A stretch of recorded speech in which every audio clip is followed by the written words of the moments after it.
पण मला प्रश्न न करता माझ्या बाळाचा हात तुम्ही फटफटा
तर योग्य तो पायबंद करणं हे बापाचं सुद्धा कर्तव्य आहे. कोणत्या पद्धतीने पायबंद घालतो प्रत्येक झाडा घेऊन पण रात्री राजाला आपल्या जीवनात आपली शोभावली असं जर वाटत असेल तर आपल्याला एवढं सांगताय ते काही घडविण्याची विचार करा ते नवीन का तांत्रिक ऐकू आता होई तो कर तिथं हस्त बघायला अपराधाचा शासन केलं जाणार नाही. मग कोणता करण कोणता कारणं यावेळी शासन करणार हे मला सुद्धा माहिती आहे. ओलीची बाजू धरता युवराज राजाला प्रतिकार करतो लक्षात ठेवा मी सुद्धा आपली गप्पा मी माझ्या ओलीची बाजू घेत नाही.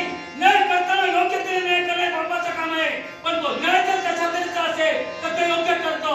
पण आपल्या माझ्या बाळाला चूक केली त्याच्याही पलीकडे तुम्ही जाऊन चूक केला यात तुम्ही सुद्धा दोषी आहात. तुमच्या कन्याचा हस्त फक्त पकडण्यासाठी युवराज सुरातून तत्पर ठरला न पैसा इथून फटका ओळख सुद्धा घेऊन गेला. काय कोणाची हिंमत लागून गेले तो मंदिरचा भाव विचार करताय तो तुमचा हस्त लावला ते पुढे होत आहे. मी चित्त केला प्रतिकार करायचा सामर्थ्य मला तुमच्या युवराजाला जर का तुमचा आवाज असेल रावा सत्यावर करण्यासाठी तुम्ही तुला केलं. मग ते समस्याला आव्हान स्वीकारण्यासाठी लढ करता मिळाले आणि निश्चितच तुला तो हा महान देह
शास्त्र धर्मानुसार माणुसकी म्हणजे काय हे प्रत्येकाला कळायला हवी. राम राजा स्वराज्य यात्री विराजमान झाल्यानंतर युवराज असो राजा असो एकमेकाला सहाय्य करणं हा क्षत्रियाचा धर्म आहे आणि त्या धर्मानुसार मी तुला प्रतिकार केला यात माझं काही चुकलंय का? राजा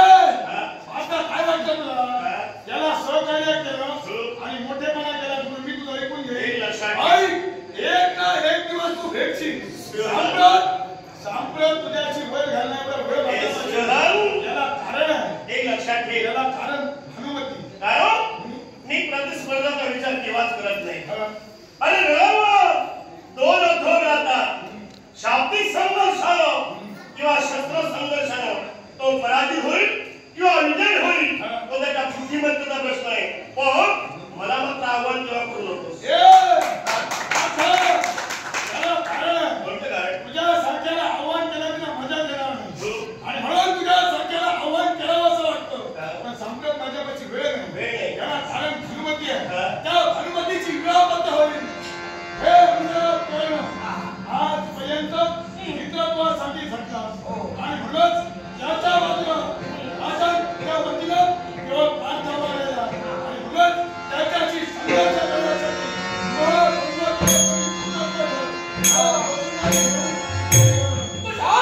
शब्द मला सहाय्यच नव्हतं. पण तेव्हाच तू म्हणाला भानुमती मला आवडली आणि ती कशी झाली तरी तुझ्याशी वरायला हवी. तेव्हा ते शब्द करणं नाही विसरलाय. तेव्हा तुला सहाय्य करेल हा माझा शब्द आहे. निवांत राहा.